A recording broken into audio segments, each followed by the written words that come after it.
Hey guys, so this is gonna be part 4. So I did end up cutting a new hose up here. This is a pre-formed pipe, or I'm sorry, hose from Freightliner. Doesn't look like it's that. I mean, this up here would be the hardest one to put in because of the two pieces, and you have to slide on. It's a little bit more difficult. So I went ahead. I had a brand new hose in the shop that I just replaced that with, cut it to size, and then I got the spring clips on there. Now this.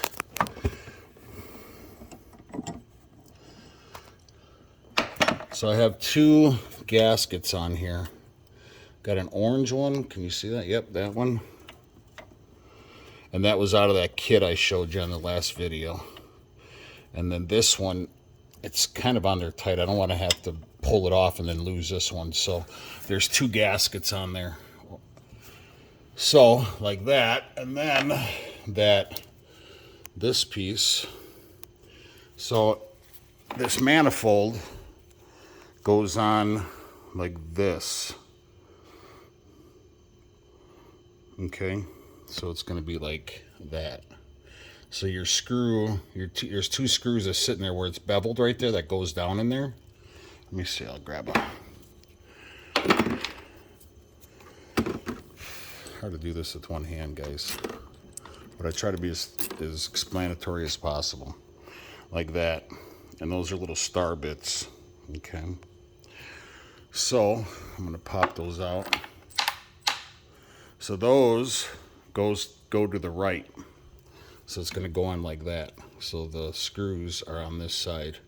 And what those screws do is they go through this manifold and they screw into the back of this bracket and it draws it so it's tight, okay? So I'm going to go ahead and put this on and I'll show you. So basically you have a larger one and a smaller. This being the smaller, the top being the larger. And what you're going to do is it's got to go to the left of this brass. Ooh, almost lost it, darn it. It's got to go to the left of that ring right there. So not the gasket, but this fixed piece right here, this brass piece. You got to just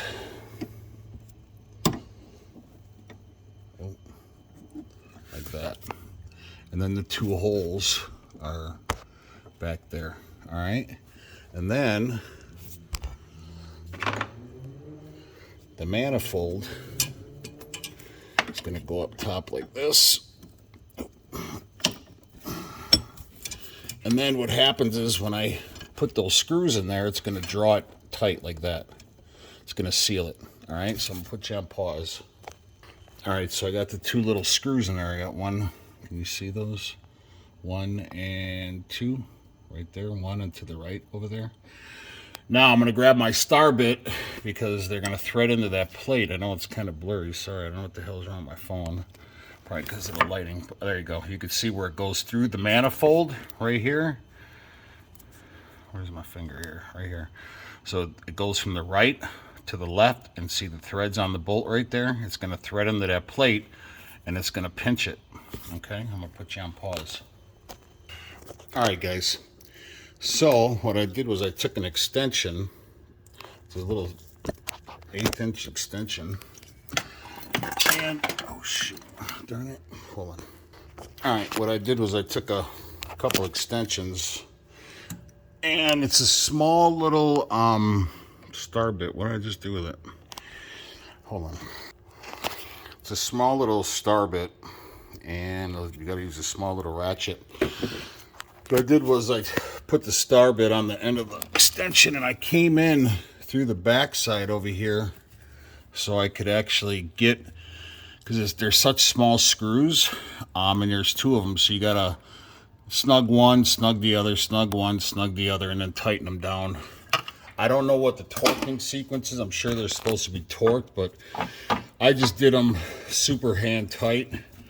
They have little lock washers on them, so, and if you can see where they come through the back side there, that plate right there on the left side there. And like I said, those screws push this plate to drive these lines into this manifold. So that is it. And then I'm going to do the same thing for these, except this one has a...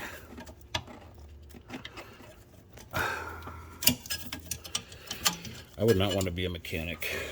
That one's got a fixed... Sorry. It's got a fixed bracket on it. And that's where I showed you where I cut the bolt off. And then, so now I'm going to put a gasket on this one and a gasket on this one. Another orange one and a little black one. I'm going to put you on pause. All right, so these are the two little gaskets I'm going to use. Lose is probably it. So I'm going to put them on the end and I'll show you. All right, so like I said, I'm pretty sure this is right because it makes sense because this bracket is going to pinch that line, which is going to press that, see where it's flared right there? To the right of that. It's going to push that line into the manifold, so it's got to be right. And like I said, when I took the lines off, there was old gaskets on here. So now, go ahead and push it in there. If I can do this one-handed. I don't think I can. I'm going to have to put you on pause. All right, before you push the lines into the manifold, make sure you put this bracket on that larger line and then press them in, because it can only go on or off when the lines are popped out of that manifold, okay? So those are in there, and I got my little bolt. And I'm going to thread that in there, and I'll show you. Hold on. All right, and actually, that was a star bit, the one I showed you that got out with the hacksaw. I actually like having the hex nut on there so you can get a ratchet in there and just go ahead and tighten it down. So what you do is you just push the lines tight right into that manifold block, and I'll just tighten it down.